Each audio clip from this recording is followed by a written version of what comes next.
So you have something, an idea, a gift, a thing you're supposed to build. And the plan, whether you have said it out loud or not, is to release it when it's ready. Grow it carefully, protect it, control what it becomes. That instinct is not wrong. But here's what most of us miss. The apple is not just about who it feeds initially. That is the result, but it is the seeds the apple develops that were always the real point. And the seeds were never designed to stay inside the fruit. The problem is not that people are lazy. The problem is that most of us mistake feeding one person for multiplication. And those are not the same thing. I think the text has something direct to say about that. And I think it is going to push on some things many of us were never taught to question. So let's start here, and hopefully this makes sense. To be fruitful means produce the apple. Many of us learn to spiritualize this so much that it stopped having shape. Genesis 1:28, God speaks to humanity and says, be fruitful. The Hebrew word is parah, to bear fruit, to be fruitful, to bring forth increase, not to think about producing something, not to prepare to produce something, not to wait until you are ready to produce something. Fruitfulness cannot stay theoretical forever.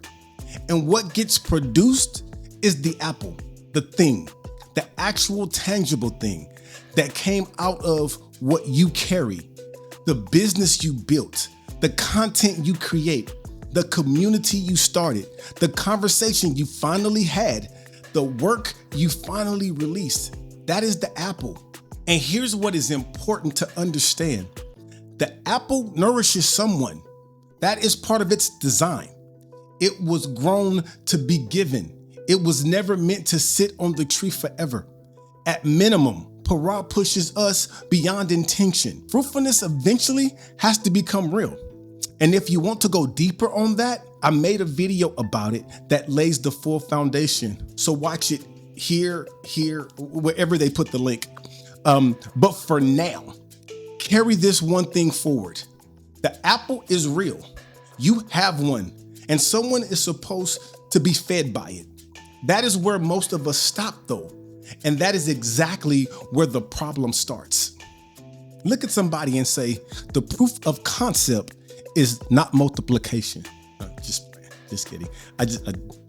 Here is what's happening when someone benefits from what you carry. They get fed. They're grateful. They come back. They tell you it helped. They need more of it. And something in you lights up because this is confirmation you were waiting for. The thing is real. It works. Someone needed it, and you had exactly what they needed. That feeling is not wrong.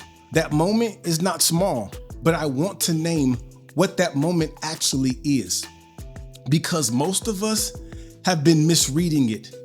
That moment is proof of concept. It is confirmation that the apple is actually real, that it nourishes, that it works, that you actually have something worth carrying. But proof of concept is not proof of multiplication. Those are two completely different things. Proof of concept says, this is real and it works. Proof of multiplication says, this is released and it is growing. Most of us get the first one and treat it like it is the second one. We find the one person the apple feeds, and we spend all of our energy making sure that person stays fed. We pour into that one relationship, that one client, that one community, that one platform, that one opportunity, and we call that faithfulness. But what it actually is using proof of concept as a reason to stop. The one who benefits from the apple is not your destination. They are your confirmation. It may be one way God is showing you you have something real. Now, do not assume it only belongs to one. And so that now leads us here. Stop feeding the one and throwing away the seeds. This is the part I want you to sit with, because this is where most people are. A lot of people stay here for years without realizing what is still inside the fruit. You produce the apple. Someone benefits from it. And now, without even making a conscious decision, you have reorganized your entire life around feeding that one relationship that validates you, the one career that confirms your worth, the one business that proves you made it. Man, I'm talking to myself. Woo!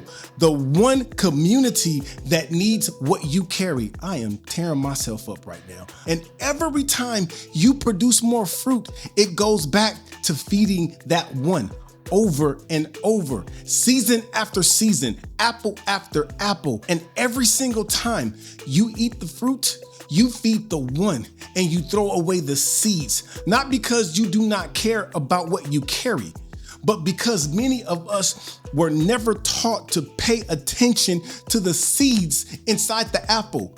Many of us were never taught that inside every apple you produce is something that will not be carried in exactly the same way by everyone else. The seed inside your apple can only grow what came out of you. They carry your specific assignment, your specific voice, your specific way of seeing the world, your specific way of serving, seeing, building, and solving. Nobody else carries them exactly the way you do. And every time you throw them away to keep feeding the one, people miss something they could have received through your particular voice, burden, and obedience. This matters because what you carry has weight. I need you to understand this. Not everyone wants your apple. I want to stop here because I know what some of you are thinking. But what if nobody wants it? What if I release it and people walk right past it? Not everyone is going to choose your apple, and that's fine. You are not everyone's option. You were never supposed to be.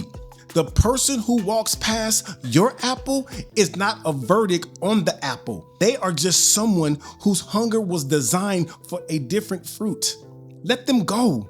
You may just not be everyone's option, but you are someone's. Probably more people than you think. And some of them may be missing what you keep dismissing.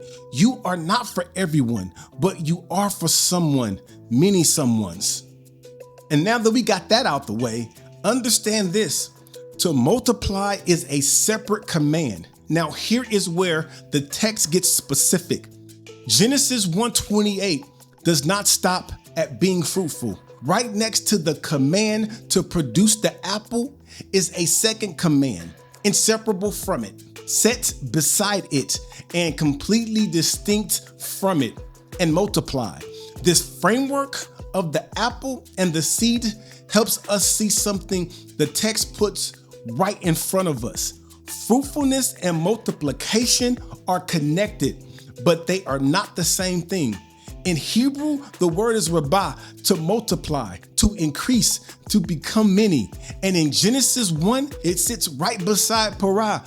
Be fruitful, multiply, produce fruit, let life increase beyond the first thing produced. Across its usage, rabah carries the idea of increase, becoming many, becoming greater, multiplying beyond the original measure. And in the world of Genesis 1, that increase is pictured through created things carrying life beyond themselves. The seed gives us a picture for what multiplication requires. Something has to leave the first fruit and enter the ground. The farmer prepares the ground, plants the seed, and tends to the field, but he does not climb inside the seed and force life out of it. The multiplication happens in the soil. Woo! Oh boy, it happens in the dark. It happens without the former's supervision. It happens because that's what seeds were designed to do when they are finally released from the fruit. And this is where most people misread the command. Here, Rabbah comes to us as an imperative. God is not describing something that will happen automatically if you just wait long enough. He is commanding participation in a process that is larger than you. Be fruitful, produce the apple, release what you carry, multiply, trust what the seed does after it leaves your hand. Wow. Those are two different acts, two different kinds of obedience. And most of us are only willing to do the first one if we can guarantee the second one goes exactly the way we planned. This is the thing I want you to hear. You do not control multiplication. The seed does what only seeds can do. Your part is release. Your part is tending. Your part is staying available, but you cannot grip the seed and call that stewardship. You are not responsible for controlling the orchard. You are responsible for planting, for tending, for staying available. The rest is not yours to grip. And the moment you confuse them, the moment you make yourself responsible for what the seed becomes, you will hold it forever. Because you will never be ready enough. You will never have enough control over the outcome. You will never be able to guarantee that it grows the way you need it to grow. So you refine it, you protect it, you make it more impressive. You wait for the perfect conditions. You tell yourself you're being a good steward, and the seed stays inside the fruit. Here is the difference between stewardship and control. And I want you to really hear this. Stewardship releases and remains available. Control releases and remains in charge. One trusts the seed, the other trusts only itself. Stewardship says, I will release this and stay present to tend it. Control says, I will release this only if I can manage what it becomes. And most of us have been practicing control while calling it wisdom. The seed does not need you to make it powerful. It needs you to put it in the ground. That is the whole job. And while we're here, I need you to hear this as well. Some seeds look like people, and this principle is not only about work, business, or platforms. It also touches the people we are trusted to form. Some of the most important seeds you will ever hold will not look like an idea, a business, content, or a platform. Some of them will look like people. We do the same thing with our children. We treat them like the fruit. We pour into what they produce right now, their grades, their performance, their behavior, how they make us look, how they make us feel, what they achieve while they are still in our house. We manage the fruit, we celebrate the fruit, and we never stop to ask, what seeds are inside this child? Parents do not control every outcome. They just don't. But formation matters. Every person who wounds the world was once a child being formed, and every person who helped heal the world was once a child being formed. Who might they wound? Who might they help heal? What seeds are you releasing into them? And are those seeds designed to multiply life or to multiply fear, performance, and control? This is stewardship. It takes control out of your hands and puts stewardship back in its place. Multiplication is not always loud. Sometimes it looks like one person who can now carry what you used to carry alone. That counts. So if you take nothing else with you, take this. The seed has to leave your hands. So here is where this lands. Parah produces the apple. Rabbah releases the seed.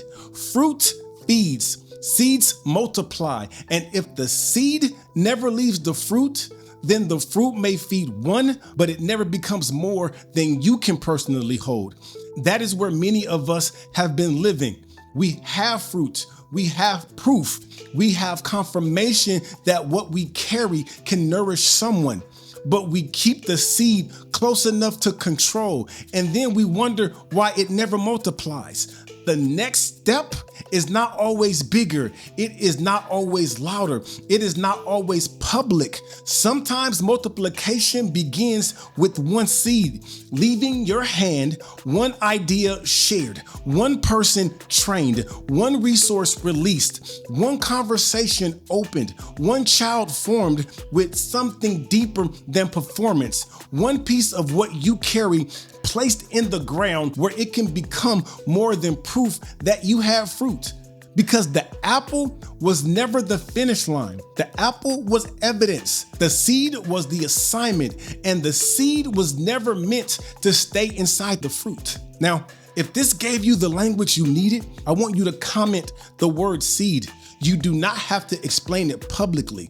Just mark the moment.